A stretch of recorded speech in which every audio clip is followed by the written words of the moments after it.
ನಮಸ್ಕಾರ ಸ್ನೇಹಿತರೆ.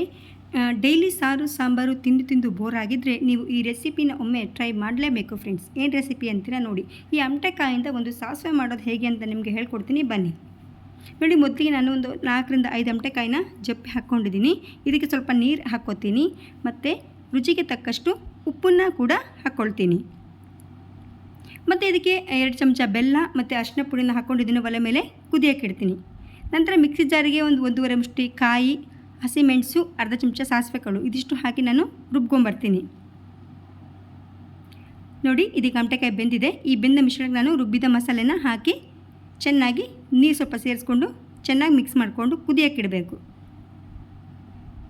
ನೋಡಿ, ಇದು ಇನ್ನೇನು ಕುದೀತು ಅನ್ನೋಷ್ಟರಲ್ಲಿ ನಾನು ಕರಿಬೇವಿನ ಎಲೆ ಹಾಕ್ತೀನಿ. 5ರಿಂದ 6 ಕರಿಬೇವಿನ ಎಲೆ ಹಾಕ್ತೀನಿ. ಕರಿಬೇವಿನ ಎಲೆ ಯಾಕೆ ಹಾಕೋದಂದರೆ ಸ್ವಲ್ಪ ಫ್ಲೇವರ್ ಚೆನ್ನಾಗಿ ಬರುತ್ತೆ, ಹಾಗಾಗಿ ಕರಿಬೇವಿನ ಎಲೆನ ಹಾಕ್ತೀನಿ.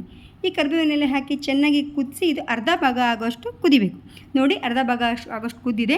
ಅಮಟೆಕಾಯಿ ಸಾಸಿವೆ ರೆಡಿಯಾಗಿದೆ. ಇದನ್ನು ಅನ್ನದ ಜೊತೆ ಕಲಿಸ್ಕೊಂಡು ತಿಂದರೆ ತುಂಬ ಟೇಸ್ಟಿಯಾಗಿರುತ್ತೆ ಫ್ರೆಂಡ್ಸ್. ನೀವು ಮನೇಲೊಮ್ಮೆ ಟ್ರೈ ಮಾಡಿ ಅಂತ ಹೇಳ್ತಾ ಇವತ್ತಿನ ನನ್ನ ಒಂದು ಪುಟ್ಟ ವೀಡಿಯೋನ ಮುಗಿಸ್ತೀನಿ. ಮುಂದಿನ ವೀಡಿಯೋದಲ್ಲಿ ಸಿಗ್ತೀನಿ ಅಂತ ಹೇಳ್ತಾ ಅಲ್ಲಿವರೆಗೂ ಟೇಕ್ ಕೇರ್, ಬಾಯ್.